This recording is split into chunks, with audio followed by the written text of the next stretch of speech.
Hi, Lisa Schermerhorn here in the Grassroots Warrior Network, and this is my show where truth lies. And I'm here to introduce someone who is so near and dear to my heart. We've been friends over 15 years. I consider him my teacher, my mentor. We met in Toastmasters, and we have a lot of funny stories. And one of the things that I want to share is that when I first started speaking, I was terrified to do a 5 to 7 minute talk. Like I would literally practice in the mirror for hours for this 5 to 7 minute talk. And then Steve said, my friend and I, Deb and I are doing this marathon speaking event, and we think that you should do, a talk. And I was like, you do? And then I hear 45 minutes or an hour, and I almost had a heart attack. I remember.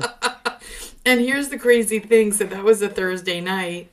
And then Friday morning, I had forgotten. So I was so worked up about my Thursday night talk that I'd forgotten I had a 5 to 7 minute talk Friday morning. And I didn't realize until 10 o'clock that night. And our meetings were at 7 o'clock on Friday morning. And that was the first time I just wung it.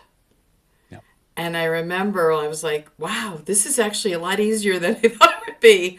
But I couldn't have done it without your inspiration, your hand holding, and your kindness. And I just want people to know before we get into your story about what a special human being you are and how much you mean to me.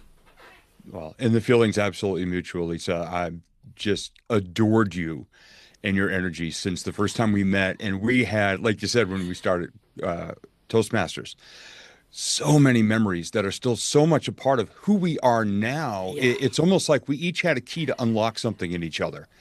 And it goes both ways. Trust me, Yeah. believe me. And you've just been such a dear person to my heart. And that includes my current journey that I'm on, which we'll be Yeah. discussing during this conversation. Yeah, exactly. And, Steve started doing these vision boards and working with people. And there was a woman who I was president of the Women's Club of Concord for many years, and we housed people who were in transition, couldn't afford regular rent.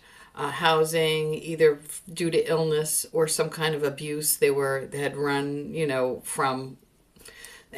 from situations, and we kept them safe. And there was this one beautiful woman who wanted to go to your event and didn't have the money, and you said bring her. And I'd love for you to share Eileen's story, because that had such a huge impact in your vision board program. Yeah, I remember that night so clearly in exactly the building it was in because I was Yeah, setting up for it and this and that. And I said, well, we're just waiting on a couple other people. And one of them was you. And right. then you called and said, I'm with a friend. Is it okay? And I said, of course, bring her. And she turned out to be one of the most memorable characters from any of the events that I did and just in my life in general. She was just this amazing spirit. And here she was, this woman who had lost virtually everyone in her life, in her family at least, She had been lost through two so children, much. right? Yeah, and her Yeah. husband, I And her believe. husband, yeah. Yeah. And as I'm asking questions and talking about goals, she kind of sat there quietly, but then she started to open up. And then I find out that this amazing woman surfed Waimea Bay in Hawaii. It just had these incredible people that were part of her life and her journey. And even though at that time the perception would be that her life was kind of at a down point, you would never know it hanging out with her Yeah. because Didn't she was she just have this an amazing light. Oscar of some sort? She had an Yeah. Emmy An statue Emmy. Yes. that she kept out by her pool, and it was, I think, I forget if she, how she got it, but I wrote an article called "The Dog Peed on the Emmy" Yes. because she was so unpretentious about it that it was just this shiny little decoration for her. Yeah, in her garden. Yeah, in her garden. And the dog peed on it one time. And I just remember, oh my gosh, if that isn't a great statement or description of where we all are in this life, like, oh Yeah. well, it's just a shiny thing. And still the dogs pee all the time. They got to go somewhere. Yeah. And she just wasn't rattled about it. Now you started out because your love of music as a DJ, Yeah. and you actually had your own morning show for many years. So take us back to the beginning of how you got into the work you're doing now. Yeah. Well, it all started when I was 11 because I was a shy kid, not a lot of confidence, but I wanted to be a radio DJ, a stand-up comedian, an author of my own books, and a teacher of people, but not in a classroom. Yeah. And I went through the traditional thing, hearing from my parents, go to school, get good grades, graduate college, get a good job with good benefits, basically put your head down for 45 years and retire with a good pension. Not my wiring or my plan at all. So in my early 20s, broke and depressed, living on my grandfather's couch, a friend asked me, why didn't you ever get into radio? And I was out of excuses, so I did. I wound up in radio for 10 years. Yeah. I wasn't on air as a DJ though until my 8th year because I was so just shy and had Yeah. zero confidence in my voice. And I had several people tell me you don't have a good DJ voice. So I was an off-air rock morning show producer for most of Ah. that time. I was a real good producer, but I wasn't standing in the spotlight where I wished I could be. And then our morning guy quit, and I had to take over the role. So that got me. I shouldn't say I got my foot in the door. Somebody threw me through the door and said, "There you go, do the damn show." And I was horrible, but I got confidence. And when I bailed out of radio, my whole life crashed. First marriage ended. I was 62 grand in debt at age 35. And out of those ashes came speaking and stand-up comedy in the same conversation with someone. And then my first of 4 books came out that year as well. So here we are, for better or for worse. And some people will say, "Now, Steve, that's amazing. You made all your dreams come true, like a phoenix rising from the ashes." And I go, hang on. My phoenix rides a pogo stick, dude. I've been back from the ashes a few times. I've burnt Yes, my you tail have. feathers off and regrown them so many times. Yeah. They give us great stories. They do give us great stories, and you're an amazing storyteller, but it's beyond stories because you live them. Yeah.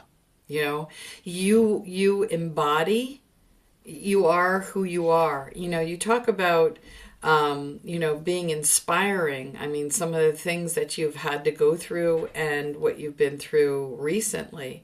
And your heart is always still there. You still put yourself out there. And you have one of the biggest hearts of helping people. And I remember when I had my first time speaking, it was the what is it? The Boston Bipolar and Depression Association. Yeah. And you were this stand-up comedian, and you came in and helped me pepper my talk with all kinds of comedy. And I got up in front of this audience, and I was terrified, and I was speaking in front of this group, and no one was laughing. And I just kept hearing your voice behind me, just get through, because I wanted to run from the stage. I wanted to go. I was terrified. And I finished speaking, and it just crickets. And I knew it was funny, and I'd even brought you in to help me make it funny. And then I heard, then the whole place lit up, one hand after another. And people asking question after question. At the end, the last person who spoke said, it's really hard when you're depressed and bipolar on lithium, because you don't feel the high highs and the low lows. And my lesson was, find out who your audience is first, because I was speaking in front of an entire audience of people who were on lithium and antidepressants. And that's why they weren't laughing. But, life can throw you curveballs like that, and you have to have the confidence in yourself. You Yeah. have to know who you are, because I could have run off the stage. But I realized at the end, people loved what I had to say. I was just confused because I couldn't feed off the energy. But you've had many times where you talk about inspire, motivational firewood. And what are some of the things that have you used to kind of get you through? And then we're going to get to what you're through recently. But what are some of the Yeah. things that have helped you get through some of those difficult times? Putting myself in the audience's seats, Yeah. as a speaker, and I tell people, I said, look, we're all on the same level here. It just may appear I'm talking down to you because I'm 6'2" and I'm on a stage, but Yeah. I'm having conversations, intimate conversations with one person at a time. It's never you all. It's never this huge cavernous room. Everybody who's there, and this is how motivational firewood came to be Right. a trademark. Somebody asked me one time, what sets you apart as a speaker? And it took me about 5 minutes to finally get to this answer. I reach for connection with eyes, with ears, with hearts, with Mm. souls, with minds, one person at a time. And I aim for the back rows and everybody seated in the shadows because they're there. They show up to hear a speaker.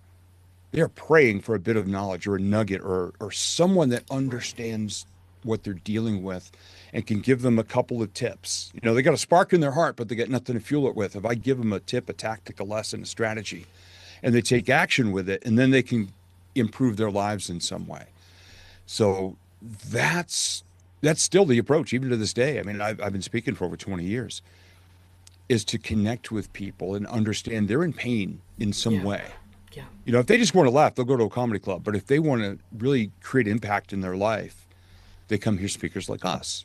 Right. And it's my job, it's my mission and my passion to give them something that just gives them hope. And if they apply it, they can wake up the next day, think one more positive thought, speak one more kind word, especially to that person in their mirror, and take one more positive action to create a good outcome.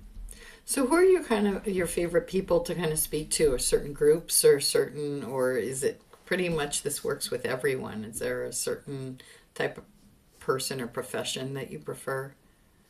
Well, I found out early on in my speaking career that aeronautical engineers in the defense industry are not a good audience. I had the same thing with bankers. This one I know. The only time I've had to give back money because an HR director was so mad at me Really? because I said I could speak to them and I couldn't. Because you I have to did not speak do an their effective language. job. Yeah. Yeah, Yeah. yeah. Basically, my audience these days it's ages 35 to 60, Yeah. evenly split, male female, which is really Yeah. surprising because 70% of my audience used to be female because visualization was too woo woo. Yeah. But once the guys learned that I speak a language called blue collar woo, they Yeah. kind of came back. People, especially that have gone through whether it be divorce or career loss, the pandemic Yeah. was great for me because a lot of Yeah. people said, well, I don't want to go back to that version of me. Right. So they've started to seek out a better, more rewarding version and they start believing in themselves a little bit more. So right now, that's kind of the sweet spot, 35 to 60. Yeah. People who are even in their second or third career Yeah. and want to create change in their life because they see where they are now and they say, I don't want to feel like this when I'm 70. Yeah. So So you yeah. do work with people with vision board. Talk to me about vision board and how it works and why it's helpful for people. Yeah. It's not the arts and crafts project that so many people still tell me, yeah, I tried that once, it didn't work. Right. It's not an arts and crafts project. And here's the basic way I describe it to people. A vision board is a wall mounted GPS for the best of your life. Hmm.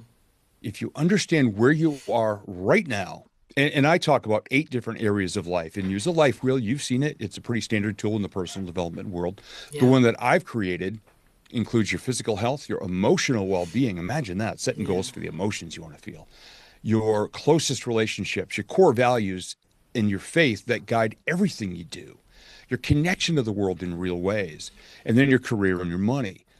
Evaluate where you are right now and don't just say it sucks.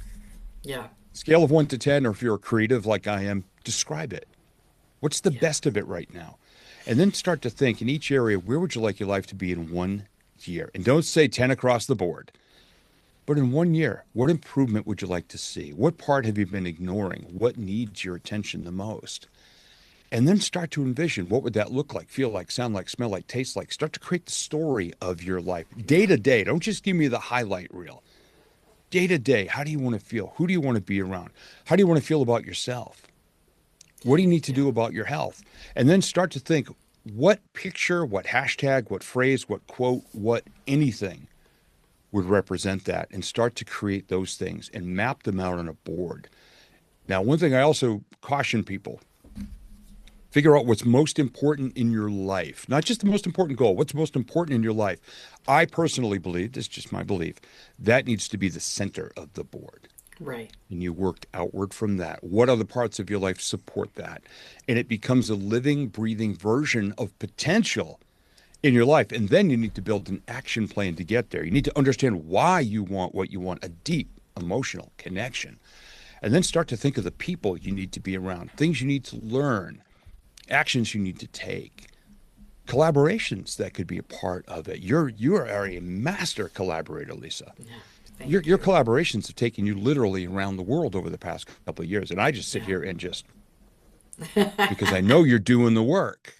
Well, it's a And combination, but yeah, thank you. But here's the thing that I love about you do, because these are the basics that people don't really understand, because people will say, all right, I want more money, right? I want to attract more money. You think about the law of attraction. But what people don't understand is there are conscious and unconscious beliefs that they have. And your wheel that I love, where you're breaking it down, because more money could be related to health issues. It could be that you're not in an industry that shares your values. How are you going to be successful? It took me a long time to discover what my own personal values were, because I went through a period of time where I gave my power away to everyone and I listened to what other people said. So I took on values that I thought should be mine, not what was mine, if that makes sense. oh, And so 100%. you could spend a whole year on that wheel on one cog, right? Mm-hmm. Health, weight. Maybe you have a goal to lose 50 pounds. You need to go deep on the mental, emotional, spiritual, physical issues just in one of those, Mm-hmm. right? And that's why this, I think, is so important, because you're breaking it down. For me, one of the most important things that has been is forgiveness. Mm. Because, you talk about the phoenix rising and dipping that tail, several times in the fire. We all have, you can call it the dark night of the soul, whatever you want to call it. Unfortunately, we often don't have just one. We can have multiples as we're growing. So I learned to look at them in a place of gratitude, and you talk about gratitude a lot, Mm. and forgiving and letting go. And when you let go of all that stuff, that cog in the wheel will become round instead of this little rocky thing that's Yeah. Where one spoke gets stuck where in the one mud and you spoke. go, oh no. Yeah. It's Yeah. that one that keeps holding you back. And yeah, forgiveness has been a big keyword for me over the past year. And Yeah. I'm in the mud in a few areas like everybody else Yeah. is. There's Yeah. nothing about us that's not real. And that's what I love about Yeah. working with you and being your friend, is that we're just real people who happen to figured out some stuff, Yeah. and we share it, but we're also open, authentic, and vulnerable enough to say, look, we're not perfect. Yeah. I'm not a speaker that looks like, Tony Robbins and Joel Osteen had a kid. I mean, I'm not Yeah. like this perfect specimen of a human being up on a stage, so pre-scripted and so, in my word, manipulative Yeah. with some of the tactics and stuff.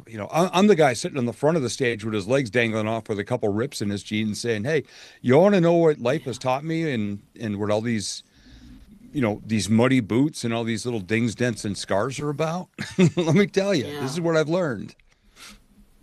And you live it, and it does come from an authentic life. And I'd love, what were some of your biggest challenges, working your way through this? Because, I always find that when I'm working with people, they're always nipping at my heels. Like, I get a client and suddenly I'm like, oh, I just worked on that last week. Thank God. Yeah. Mm-hmm. So we're always working on ourselves too. But what have been some of your greatest challenges getting through all of this, and how you inspire people in your speaking? Yeah. Well, for the first 10 years of the new millennium, my biggest challenge was my self-talk. Mm, I would win an Olympic gold medal at self-deprecation. yeah. And so many people, even in the speaking world, they say, go up there and be self-deprecating. It'll, ingratiate you with the audience. No, No. no, that's not how you get real with an audience. I was a world-class horrible self-talker. I mean, if you look around, if I still even have them, my journals from the early 2000s. Apparently, my pet name for myself was Hurricane Dumbass Category 5, Wow. which is the strongest hurricane. Wow. I used to have speeches even at Toastmasters, The Idiot in His Odyssey. Hmm. And somebody called me out one time and said, Steve, you've used the word idiot in 3 speech titles in a row. You might want to go a little easier on yourself because you're costing yourself a lot and you don't even know it yet. Yeah. So that was a big one that I've worked through. Yeah. Um, Thinking I could speak to any audience and then speaking to a room full of aeronautical engineers in the defense industry. That was a big one. That one almost ended my career early because I was so distraught over that.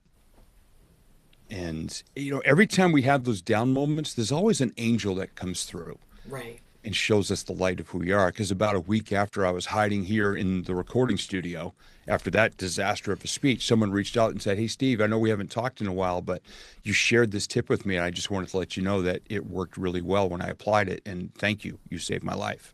Wow. Now, I don't believe I saved anyone's life ever, but I love that we have impact. So there's just been a handful of those. And of course, the Right. most recent was about 13 months ago at the time of this broadcast when I lost my beloved wife, Tina. Yeah. That one I'm still recovering from, but Yeah. there's also been some gifts and a lot of gratitude surrounding that, which has pretty much saved me. Well, you have a beautiful story of how you met and reconnected with her. I don't know if you want to share that story about Sure. her. Yeah. It's got me on Oprah's radio network when she had a show on XM satellite 4 times. So yeah, we Wow. we we went to high school together. Graduated in June of 1986. We were super close friends. Had some classes together, and then at graduation, we just kind of went our own way. Yeah. And I went off and did the radio career. Had my first marriage, blew everything apart, started putting it back together. Learned visualization from our mutual mentor, Jack Canfield, Yeah. and all the people from The Secret, and John Assaraf, and Dr. Joe Vitale. Yeah. And I started making vision boards. And on every single board, I started to describe this ultimate relationship I wish to have. And I was also at the time creating the best version of me who would be attractive to the person I chose as my perfect And partner. I want to emphasize that. I want to go back to that because that was some of the greatest piece of advice someone gave me, because people will sit there and go make this long, long list of the person that they want to attract. And my question is always, are you the person that that person would want to be with? Yeah, exactly. If not, then what are the things that you need to work on in order to attract that person? So I'm Hmm. really glad you added that because that's really key. Yeah. Oh, I had pictures of a couple walking hand in hand on a beach, standing at the railing of a ship at sunset, Yeah. laughing as they're making a meal together at the kitchen island in their home. And in January of 2007, I just had this feeling. I said, this is the year that I'm going to meet her, whoever she may be. And in early June, I wrote in my journal, I am ready to fall in love, which is me reminding myself, you've done all the Right. work you said you wanted to do, and then telling the universe, hey, I'm ready. And on June 16th, I got an email that I almost deleted because I thought it was spam. Dang those squirrels in my head, Yeah. the thundering herd.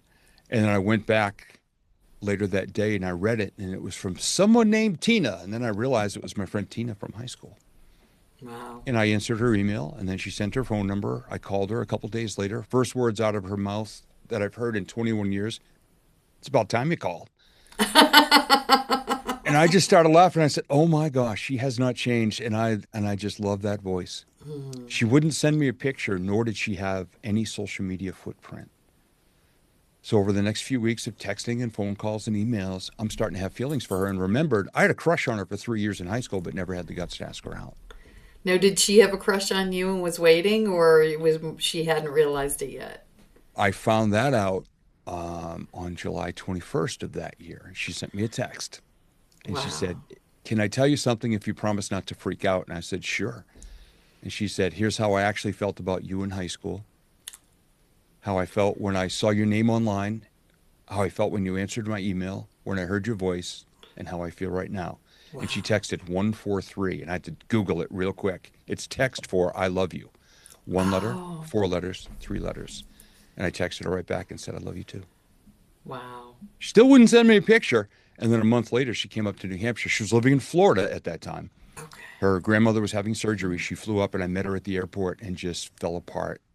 She was just so stunningly, amazingly, naturally Yeah. beautiful. And I got to be in love with her for 6,386 of the best days of my life. Oh, how beautiful. Yeah. And then a little over a year ago, the two of you went to England. Yeah. We were going to a George Michael tribute concert. His old singers and musicians from his touring band Oh, wow. put together a series of show with the blessings of his estate, which is almost Mm. impossible to get. And Tina surprised me in July. She said, "I know where our next trip is." We had just come back from a Mediterranean cruise. Mm. "I know where our next trip is." I said, "Okay, where?" She goes, "We're going to London." I said, "Oh, well, that'll be great because that's one of the countries we didn't see or Yeah. get to visit." And I said, "When do you want to go?" She goes, "We're leaving December 7th." And I'm thinking, it's cold over there. Don't you want to go Yeah. during the summer? And she goes, "Well," in her big blue eyes and her little smile. And I went, "What's happening in December?" She goes, "There's a George Michael tribute concert that I would love to see." Oh, So we went. We landed the morning of the 8th and had the most amazing, deep, hand holding, loving, genuine, gentle, authentic, vulnerable conversation of our lives that night in the hotel bar. wow. And 12 hours after that, we went to breakfast. She had some work to do, so I set up her laptop. I went down to the hotel gym, came back up. She was slumped over on the couch. She had had a heart event, Hmm. and she still had a pulse. So as I worked with the hotel employee to try to revive her, she literally died in my arms before the EMTs got Wow. there. Wow. Heartbreaking. Yes. How do you after that go on from there? It's not easy. Yeah. You're numb.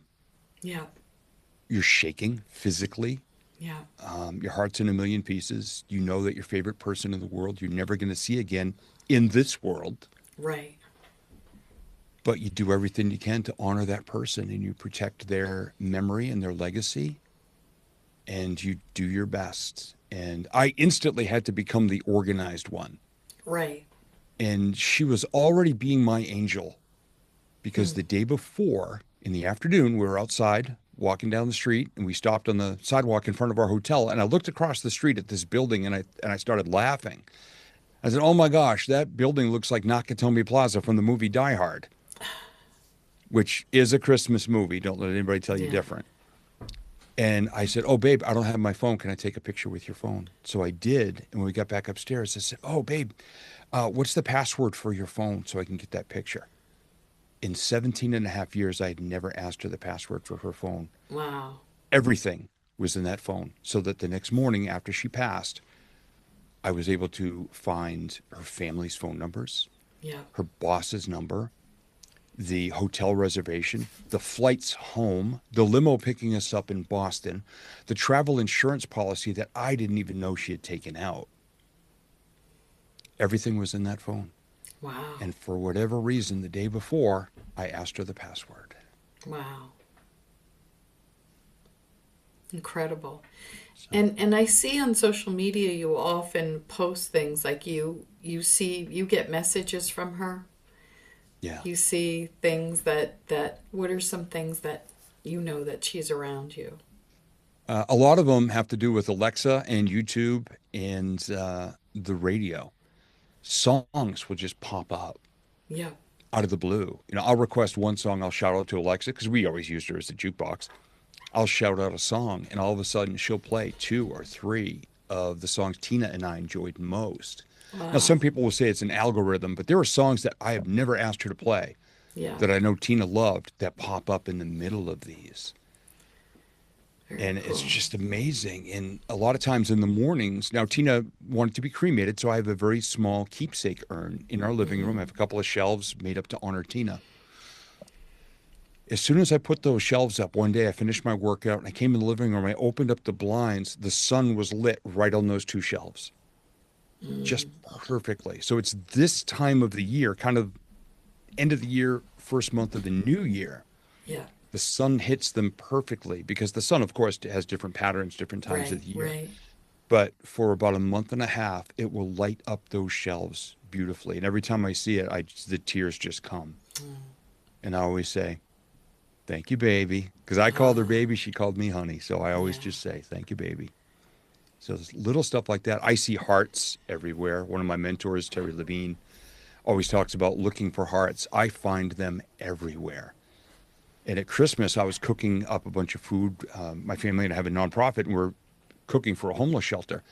So I sent my sister to the store. She was up from Texas, and I said, I need 5 russet potatoes. She came home. She goes, I have 6. I said, okay. She said, Tina sent me one.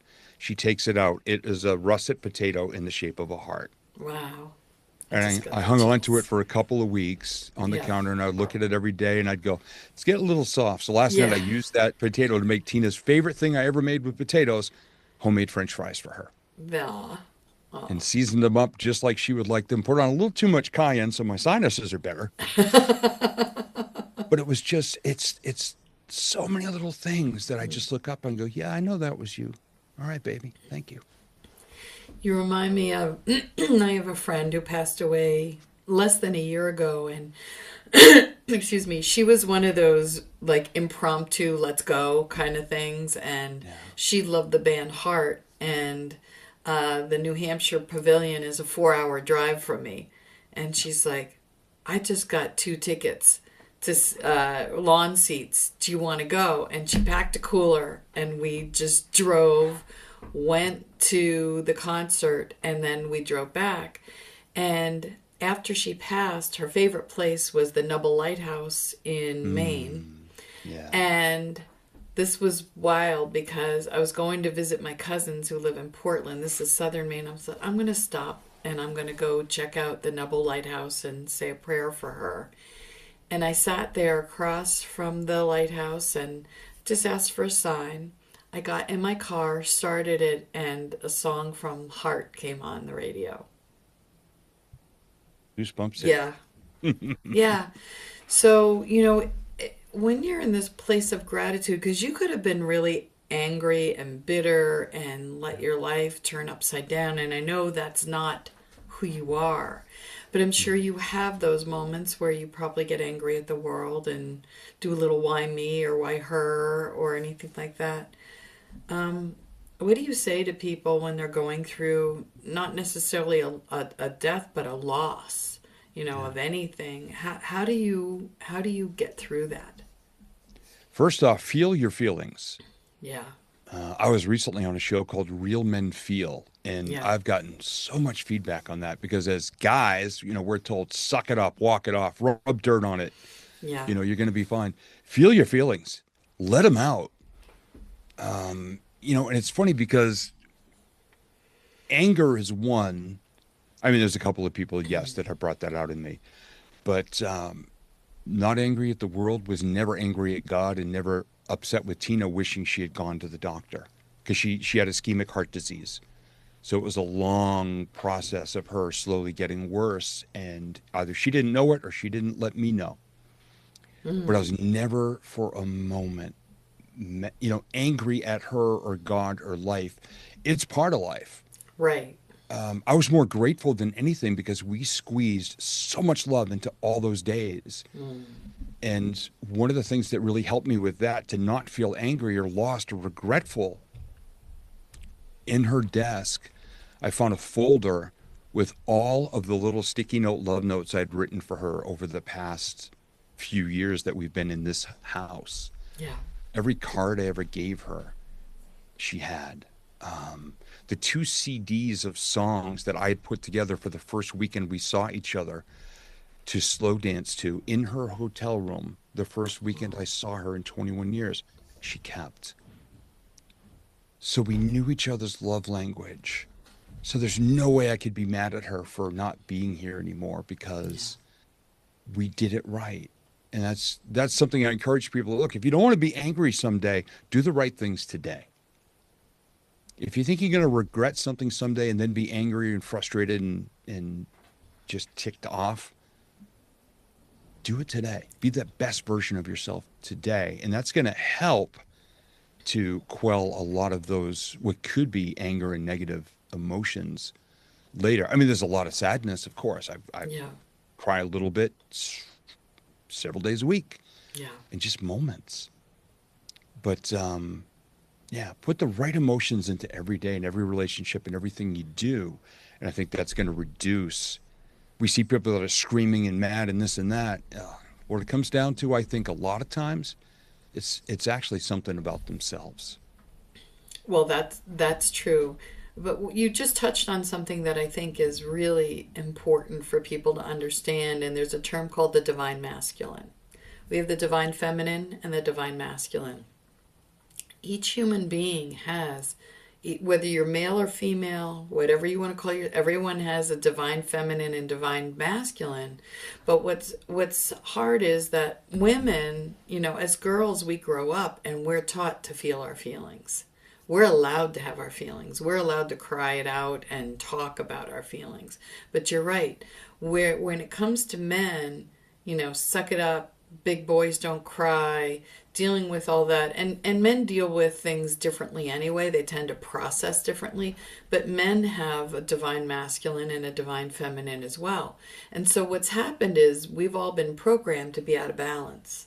So there are a lot of women, and it shows up as being wanting to be rescued all the time. That Cinderella syndrome and not stepping into your power. And for men, it's that being devoid of emotion and not allowing themselves to feel, which, when you suppress that, comes up as anger. So you see a lot of people, and they talk about toxic masculinity. That's because you've got someone who's stored up a lot of grief and it's coming out as anger and rage because they don't know what to do with it. And I Mm. love that you have more men, because when I started in this industry, it was generally 90% women. You might have a group of people and one man show up for a class. Now, the fact that you're seeing, close to 50-50, and even a more even amount is really hopeful for me to see that, because men need more men as mentors. So, do you work with men? What kind of language are you using with men to make it feel safe for them to do this kind of work? It's funny. I joke up front usually. I said, "Look, I'm a guy, former athlete, former, motocross, skydiving, all this and that." But then the other end of that spectrum for me is Tina used to look at me and just laugh and say, "You realize you're the chick in this relationship, right?" Because I remembered all the anniversaries and stuff like that. So I could be sensitive and all that, but still be, masculine as Yeah, well. So I let these guys know first off, I said, look, I'm a masculine dude, and here's the spectrum of things that I feel and I do and I think and I say and I love about my life. So no matter what other people have told you, it's okay to feel these things. It's okay to be this way. It's okay to be the person who puts yourself out first, authentically and vulnerably. If there's something you want to say to somebody and a way you feel about somebody, and be open and honest with your feelings, and don't just be that quiet, brooding guy that Hollywood has shown us that all the women really want, but inside they're messed up. And they're not being their best selves. They're being what everybody else shoves them into. So that's, if I get somebody that comes off to me as total alpha, CEO, boom, boom, boom, it's all about the money. It's all about this. It's all about strength. It's not about showing weakness and that. We will never work together right. because I filter Yeah, very easily who yeah, I'm willing to work with. But unfortunately, there's still some people out there teaching that that is the right way to be. I'm not saying it's wrong. It's just not my way. Right. Right. So No, I I tend completely to understand. attract the right people Of who course. come my way. Yeah. Of course. So, where are you headed now? What is it you're looking to go to now? Or are there kind of has the whole world kind of opened up in a different way for you now, seeing the world from this different perspective? Yeah. It's definitely impacted how I do everything. Yeah. And it's kind of a I mean, I remember far enough back in school, you'd have those clear plastic sheets on an overhead projector. There's another layer on top of everything I was already doing, which involves the grief journey and Right. even stronger reason to be authentic and genuine and vulnerable and real in Right. everyday life. And that has impacted the stuff that I already do. And I've added that on. It's also opened up that I will be speaking at grief conferences at some point, sharing my grief journey. I don't necessarily wish to be a grief counselor, Right. but I am sandwiched in between the experts at an event who need somebody to come up and storytell and just tell my journey authentically so other people can go, I relate to that. I relate to that. Then they can say, oh, what this other expert said, I can now apply that because I relate to it. So I'm going to be, you know, kind of the peanut butter and jelly between scientific bread, I guess, Right. at these grief conferences. That's going to be a big part of what I do moving forward. I would love to because this is a whole new audience that I know is in a lot of pain. Yeah. And I get to And blend my story and some humor as well, and a lot yeah. of gratitude about this journey and the nuggets of gold I'm finding in it that I never thought I would. I think one of the most important things is that everyone reacts differently around death and loss, right? And so even from hearing the initial information of whether or not to say something or not to do I go to the funeral because I didn't know them very well? Do I say anything after the fact or do I keep quiet? Am I going to upset them? There's so many things that we as a society don't talk about death. We don't talk about and even to the point, you know, there's the physical of taking care of your finances and all that, you know, that many people don't do. Then you have the mental, emotional, there's so many different parts.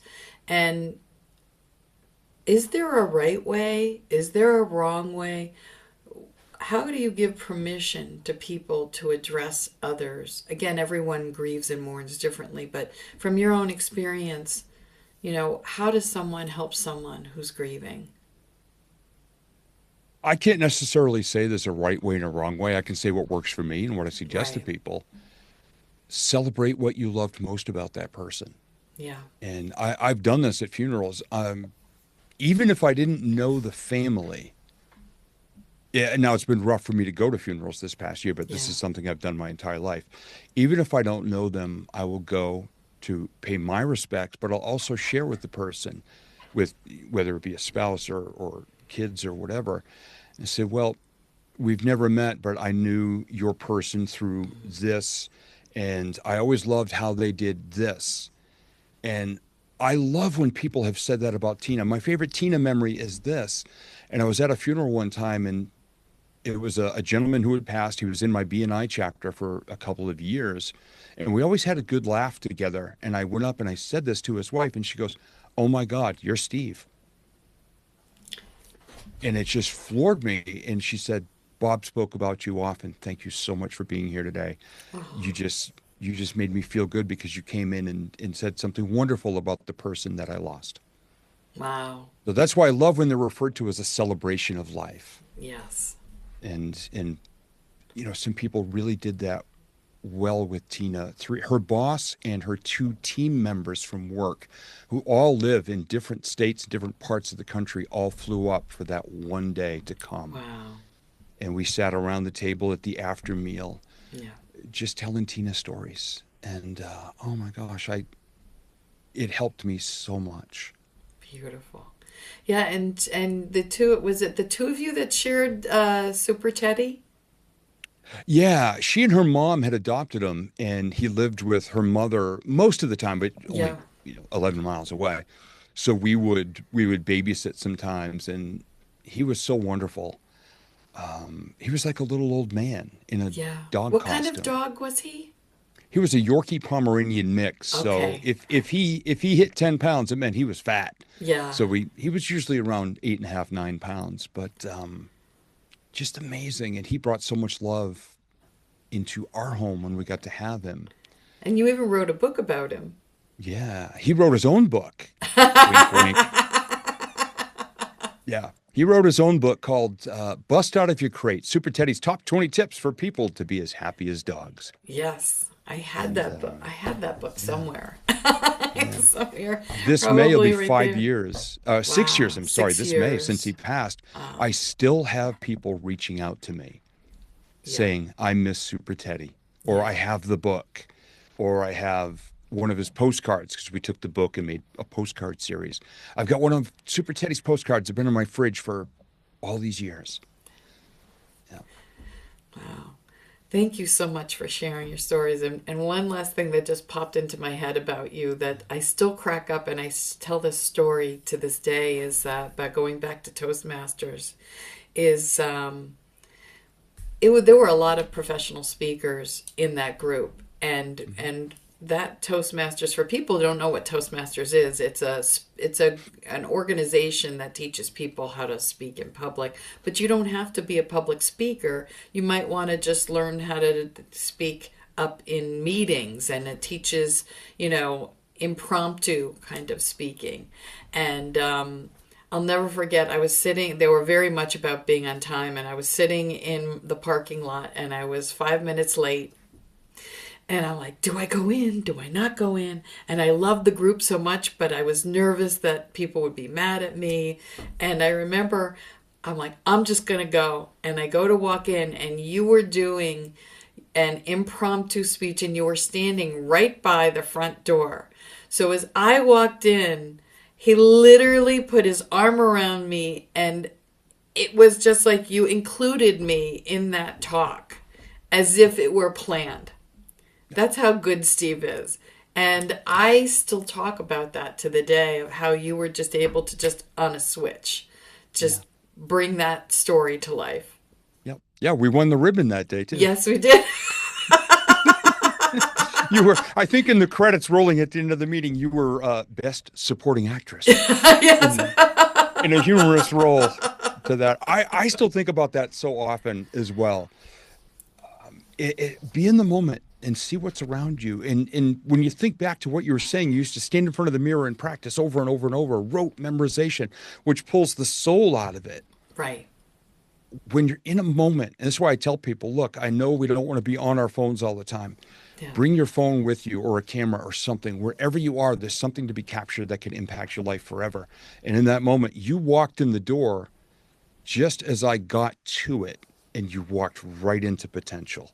And we made something amazing happen that now, 15 plus years later, we are both still talking about Yeah. as an impactful moment in both of our lives for different reasons. Exactly. You got Exactly. included, and I had somebody walk in that I could use as a resource, As a prop. as a prop. I didn't want to say a prop because, that cheapens you somehow. But our energies collided at exactly that moment. You were vulnerable enough to walk into a room late and risk Yeah. negative feedback.